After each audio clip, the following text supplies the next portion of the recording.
जय श्री राम प्रेमी भक्तों। 99% लोग नाम जप करते हैं, लेकिन फिर भी उनके जीवन में शांति नहीं आती।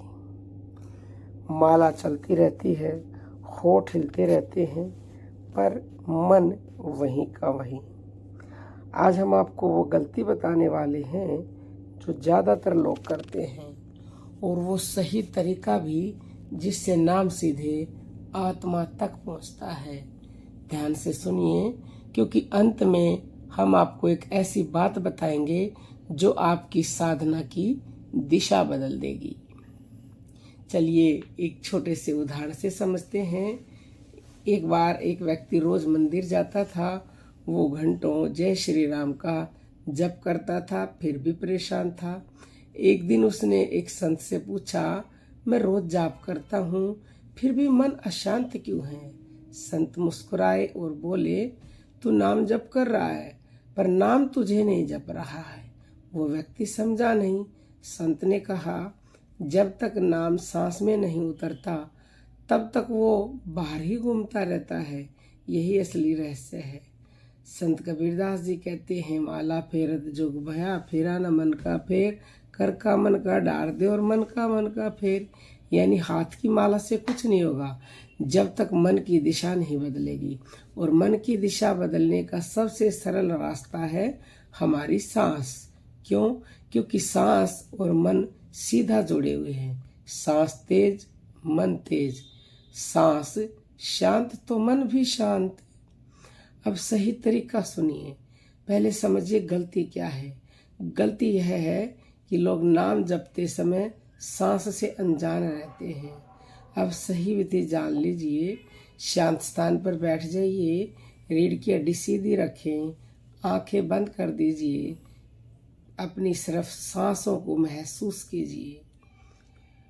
और सांसों में जो प्राकृतिक ध्वनि है, उस ध्वनि के साथ अपने मन को जोड़ दीजिए।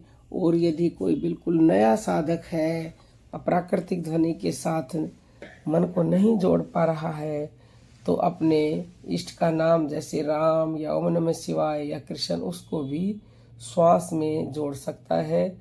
आधा जाती श्वास के साथ और आधा आती श्वास के साथ। अगर मन भटके तो लड़ना नहीं है, बस फिर से प्रेम से मन को सांस पर लेके आएं। रोजाना कम से कम ये साधना 24 मिनट करें, क्योंकि 24 मिनट में एक घड़ी होती है।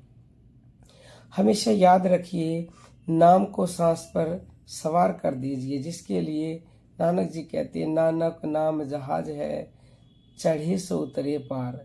और जो उस श्वास पर मन को चढ़ा देगा तभी वो भीतर उतरेगा।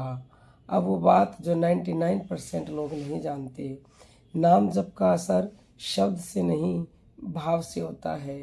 अगर अंदर जल्दी है, लालच है, डर है, तो नाम बाहर ही घूमेगा।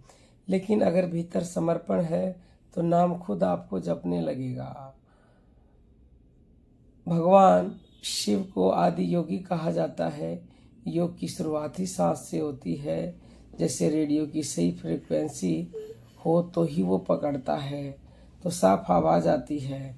वैसे ही सांस यानी कि मन जब श्वास से जुड़ता है तो चेतना शिव तत्व से जुड़ती है, यानी कि परमात्मा से जुड़ती है। संत हमारे स्पष्ट बार बार बताते हैं, लेकिन हम समझते नहीं हैं। ये अभ्यास आप केवल 7 दिन करके देखिए। कुछ मत मांगिए, कुछ मत कहिए, बस अपनी श्वासों के साथ मन को जोड़ दीजिए। हमारे संत भी कहते हैं, मन को जोड़ सांस से प्यारे, हो जाए तेरे वारे न्यारे। जो मन को सांस से जोड़ देगा उसके वारे न्यारे हो जाएंगे। तो कर सांसों का ध्यान, तेरा हो कल्याण। और जीवन का सार यही है और सबका आधार यही है। ये सांस ही सबका आधार है। तो अपनी ही सांसों से जुड़ें और अपने जीवन को बदलें। और ये साधना यदि आप आकर के सीखना चाहते हो तो कमेंट करें या फिर व्हाट्सएप पर मैसेज करें, क्योंकि अभी 22 फरवरी को बिहार में सत्संग है। आप वहाँ आ सकते हो, या फिर जब दिल्ली हो तब आ सकते हो। अब हम अपनी वाणी को विराम देते हैं।